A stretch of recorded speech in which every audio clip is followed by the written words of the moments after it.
Muito bem. O tema de estudo agora é do condomínio. Esse tema, abordado no Código Civil entre os artigos 1314 a 1358, é dividido em dois grandes blocos de estudo.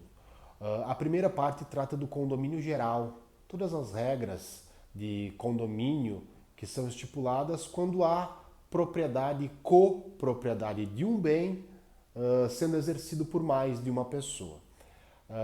E o segundo bloco de estudos do Código Civil quanto a esse tema fala sobre o condomínio edilício, aquele condomínio que é exercido, que é praticado, que é estabelecido em edifícios, em prédios. Todas as regras estipuladas nos condomínios, agora também podendo ser exercidas sob condomínios de lote. Desde 2017 houve uma alteração na legislação que possibilita também condomínios em lotes, não só em edifícios verticais, mas também em condomínios horizontais de lotes.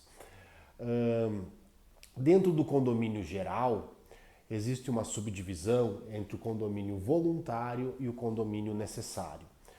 O condomínio voluntário é aquele estipulado por acordo de vontades. Você resolve ter um bem, você e mais alguém, sempre precisa de mais de uma pessoa, seja jurídica ou física, resolvem ter um bem único, seja ele divisível ou não, mas um bem até então único em mais de uma propriedade, mais de uma pessoa exercendo a propriedade sobre o mesmo bem. É estipulado por acordo de vontades e pode ser também incidental, através, por exemplo, de testamento ou de sucessão. É bem comum que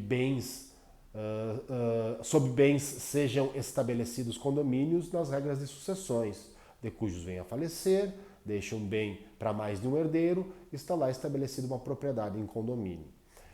O condomínio necessário é aquele que engloba os direitos de vizinhança. Por exemplo, um muro divisório entre as propriedades é um condomínio, ou seja, a manutenção do muro ou eventuais danos que esse muro possa vir a causar a terceiros são de responsabilidade de ambos os vizinhos, da mesma forma que qualquer outro bem em condomínio. Esse é estipulado pela própria legislação. É necessário porque é a legislação que determina que muros, cercas, paredes divisórias, valas, nas divisas entre as propriedades são condomínios e os condôminos são os proprietários dos terrenos vizinhos, certo? Muito bem. As regras de administração do condomínio geral, e agora nós vamos falar só do condomínio geral e no próximo vídeo sobre o condomínio edilício, elas são estipuladas através, por exemplo, do administrador que é eleito pela maioria de votos. A questão aqui é que essa maioria ela é exercida não pelo número de condôminos em si, mas o Código Civil estabelece que a maioria é exercida pelo valor do quinhão de cada um, ou seja, se o valor do quinhão do condômino é maior, o exercício de voto dele também é maior. Obviamente que em demandas judiciais pode ser necessário que se estipule isso através de perícias, né? Através de corretores de imóveis, por exemplo, que vão estabelecer em um bem imóvel qual quinhão tem mais valor. Então o voto não é exercido, por exemplo, como é, por exemplo, numa convenção de cooperativa, onde uma pessoa exerce um voto com o mesmo peso, independente da cota participativa que ele tenha na cooperativa. No condomínio é diferente. No condomínio geral é diferente. No condomínio geral, o que vale é o valor do quinhão de cada condômino, certo? Muito bem.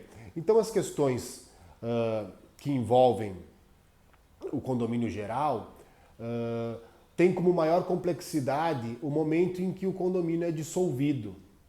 Eu não quero mais ter aquele bem em condomínio. Eu não quero mais participar desse condomínio. Bom, a resolução ela vem através dos artigos 1221, somados aos artigos 1213 e 1222, no que diz respeito aos bens divisíveis. Aqueles bens que podem ser fracionados legalmente e não perdem o seu conteúdo.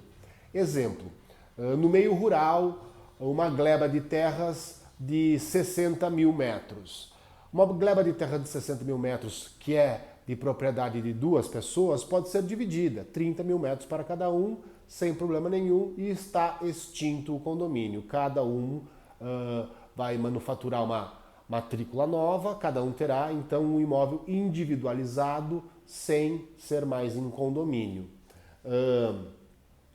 Aqui as regras de sucessão servem no seguinte sentido: elas operam no caso de haver menor, né, se um dos condôminos for menor, e não haver consenso na divisão do condomínio. Se há incapaz, não só menor, né, incapaz, seja incapacidade civil ou por menoridade, e não houver concordância na dissolução do condomínio, essa dissolução do bem divisível, mesmo sendo divisível, mesmo legalmente podendo ser fracionado, deverá ser realizada através do Poder Judiciário. Já nos bens indivisíveis, aqueles que não podem ser fracionados, e condomínio, lembrem-se, pode servir a bens móveis como também imóveis, né? No caso de bens móveis, máquinas agrícolas, até caminhões, enfim, automóveis, podem pertencer a mais de uma pessoa em condomínio sem problema nenhum. No caso de bens indivisíveis, há uma certa regra estipulada, porque um dos condôminos não pode vender o bem a um terceiro não condômino sem o consenso dos demais condôminos. E esses demais condôminos sempre terão o direito de preferência. No seguinte sentido: o artigo 1322 vai afirmar que, no caso de alienação do bem em condomínio indivisível, os condôminos em condições iguais terão a preferência. No caso, havendo mais de um ou mais condôminos com intenção de adquirir aquela parte do condômino que quer vendê-la, as regras estipuladas de preferência entre os condôminos serão as seguintes: o condômino que tiver o quinhão de maior valor, terá a preferência sobre o condômino que tiver quinhão de menor valor. Não havendo condôminos com benfeitorias de maior valor, né, no imóvel, por exemplo, será sim estipulada a venda em favor de terceiros, e aí, posteriormente, será feita uma espécie de leilão entre os condôminos, ou seja, o valor que o terceiro ofereceu, o valor máximo que o terceiro ofereceu, poderá ser sobreposto por um dos condôminos em um formato de leilão privado, né? Isso tudo está estipulado lá no artigo 1322 do Código Civil. O artigo 504 do Código Civil estabelece um prazo no caso de ter sido já alienada a parte do condomínio e um dos condôminos não ter exercido o seu direito de preferência. Nesse caso, haverá um prazo de 180 dias para um ou mais condôminos exercerem um depósito no valor que o terceiro pagou da fração de condomínio que estava sendo vendida. Nesse caso, esse direito de preferência tem um prazo, né, 180 dias, e no caso de depósito, a fração do condomínio, então, será destinada e será de propriedade dos condôminos legítimos. E, obviamente, que o terceiro comprador terá direito de ação de regresso em face do condômino que alienou.